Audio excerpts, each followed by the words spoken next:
Me dice, mi papá cantaba, y le gustaba mucho cantar. Cantaba en las fiestas, en las reuniones, siempre, en los paseos, siempre cantaba. Pero no era cantante profesional. No, nunca.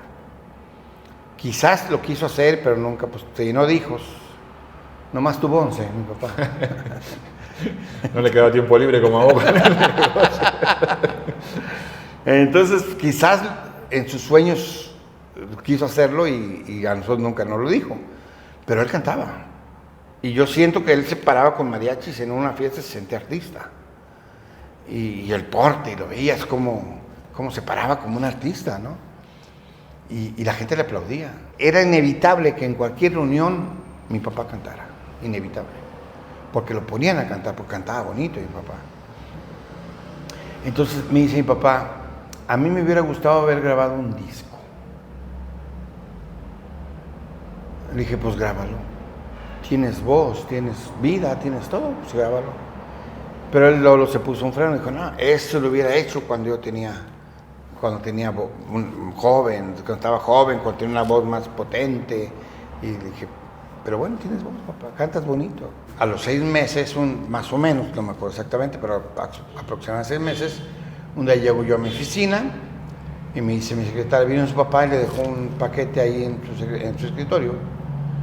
Pues yo llegué a decir algunas cosas, después de un rato llegó a mi oficina, abro el paquete que me dejó mi papá y sorpresa, era el disco. Grabó el disco. Grabó el disco. Y lo grabó en un estudio de grabación, contrató músicos. Y era un disco dedicado a la familia, hizo 100 discos.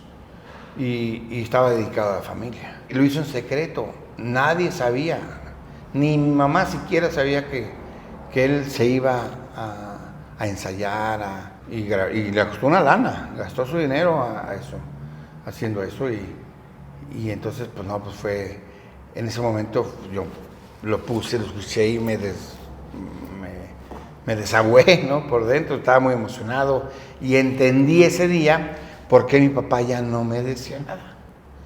Porque me recordó la plática de un tiempo atrás y entendí que al no decirme nada, él me había dado la razón de que yo quería hacer eso, ¿no? Y eso me impulsó a que yo, pues con más bríos, con más ganas, pues luchara eso. Fue cuando me decido a cerrar mi estudio fotográfico. Decido a cerrar mi estudio. Mi papá grabó un disco con 12 canciones mexicanas de un compositor. Eran canciones muy famosas, que yo conocía, que yo las había escuchado muchas veces, que inclusive yo me las aprendía, yo las sabía, y que eran cantadas por artistas muy famosos. Yo nunca supe que esas canciones eran de un compositor de aquí de Aguascalientes, hasta que vi el disco, porque mi papá pone los créditos, dice, estas canciones son de un compositor de Aguascalientes que se llama Alfonso Esparza Oteo. Y yo, mi vida sabía quién había sido Alfonso Esparza Oteo, yo ni sabía la trayectoria de él, ni las canciones las conocía. Y eran canciones muy famosas, cantadas por artistas muy famosos mexicanos. Y entonces me llamó la atención.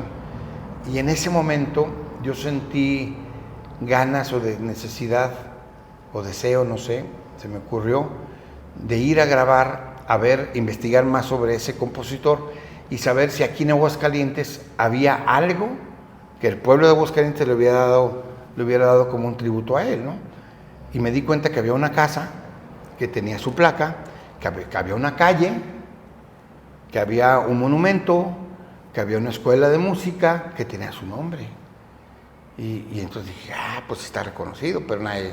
Me aprendí la biografía de Alfonso Esparza Oteo, porque está en Wikipedia, ahí está la biografía de él, y entonces pues me la aprendí y fui en la motito y grabé, iba narrando la biografía de él, y fui a visitar la casa donde nació, la calle que tiene su nombre, el monumento que Aguascalientes le tiene, una escuela de música que tiene su nombre, y entonces lo grabé, hice un video y musicalicé ese video con las canciones que mi papá grabó.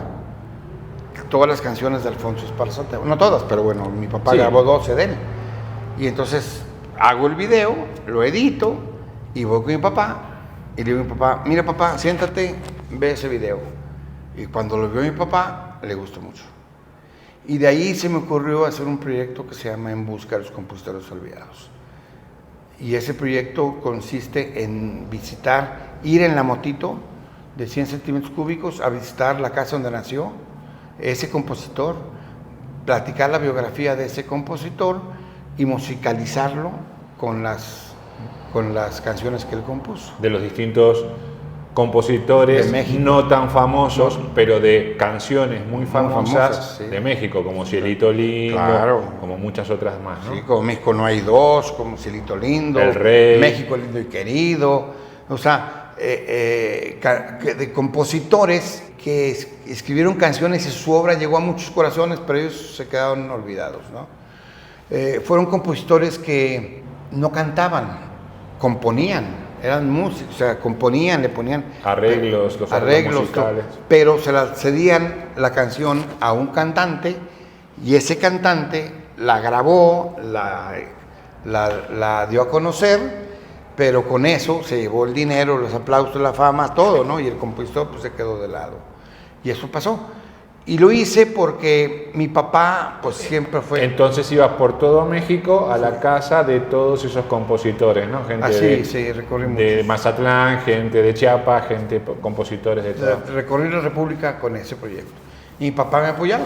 Y también, bueno, pues como me dediqué a investigar un poco sobre la música, me di cuenta que la música de mariachi es Patrimonio Inmaterial de la Humanidad. La UNESCO lo había proclamado en el 2011 Patrimonio Inmaterial de la Humanidad. Y pues que la música mariachi es un ícono de nuestra nación, nos representa a nivel global.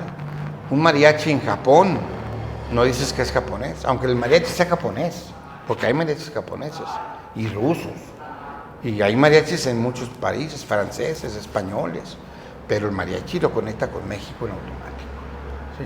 Entonces nos representa, y quise hacer eso para... Mi papá pues le dio mucho gusto, mi papá se sentía orgulloso de lo que yo hacía, porque pues me lo dijo y me apoyaba. Y además pues tratar de contribuir y darle un sentido a mi viaje, no nomás viajar por viajar, y sí seguir acumulando las vivencias que me quiero llevar, pero tratar de contribuir con algo a la cultura musical mexicana y dejar una semillita por ahí. Y así recorrí todo México. Y ahí, como ya no tenías la empresa, ¿cómo te financiabas? ¿Cómo ibas generando dinero? Bueno, es que cerré un negocio que me absorbía, pero yo tenía otro, tenía un negocio de publicidad. Y en ese negocio de publicidad no me absorbía a mí el tiempo. Entonces lo que hice fue contratar a una persona, una gerente, y capacitarla y dejarla en mi lugar. Hablé con mis empleados, en ese tiempo en la revista tenía como 16 empleados. 16, 17 empleados en alguna revista que yo tenía de publicidad y entonces ahí ya pues hice una junta, la presenté, dije a todos mis empleados a partir de ahora, ella es la encargada de todo, yo ya no. Y yo me autojubilé con mi revista, con mi empresa, una editorial y me puse en la nómina como si fuera un empleado. Puse a mi esposa en otra nómina y cada viernes el día de nómina, el día de pago, pues me depositaban a mí y a mi esposa. Entonces yo ya me despreocupé y me iba. Y así anduve varios tiempo. ¿Y esto funcionó hasta cuándo? Hasta que llegó la pandemia. El COVID, vino el COVID, se cerró la revista, se cerró el negocio definitivamente. Ahí, como decimos aquí en México, tronamos como chinampas. Tronamos, nos quedamos en quiebra porque pues yo vendía publicidad de bodas, de fiestas, y ya no había 2 años, más de 2 años aquí en México no se podían celebrar bodas, ni 15 años, ni fiestas. Pues los que se anunciaban era para promover, yo anunciaba en mi revista, anunciaba banqueteros, pues tú viste la revista, banqueteros, músicos, salones de fiestas, haciendas, todo eso, pues todos andaban mal económicamente, ¿no? Entonces pues se complicó, no pudimos solventar tanto tiempo y pues liquidé a mis empleados, me quedé con nada. ¿Y ahí dejaste de viajar? Dejé un tiempo de bajar, pues no se podía viajar.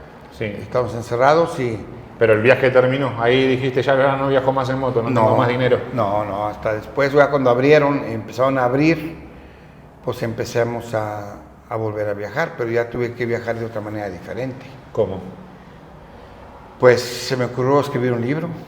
Yo en esos años de viaje, ya de tener... La pandemia, me imagino que todo lo que tenías, los recursos que tenías, los ahorros que tenías... Se fueron acabando. Después de 2 años... Sí, se fueron acabando. Fui vendiendo cosas.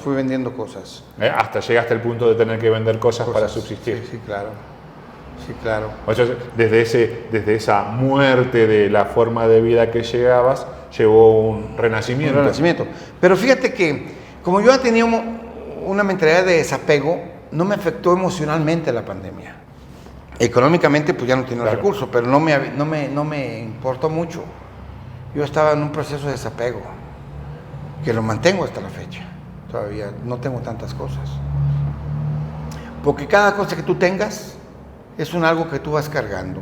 Y para volar necesitas viajar ligero. Tener muchas cosas te convierte en policía, porque tienes que estar cuidando. ¿Sí? Entonces, y ni disfruta, porque tú estás de vacaciones y ¿cómo estará mi casa? Y a lo mejor ya me van a robar mi casa o mi carro o todo, ¿no? Y convertimos la casa en una cárcel.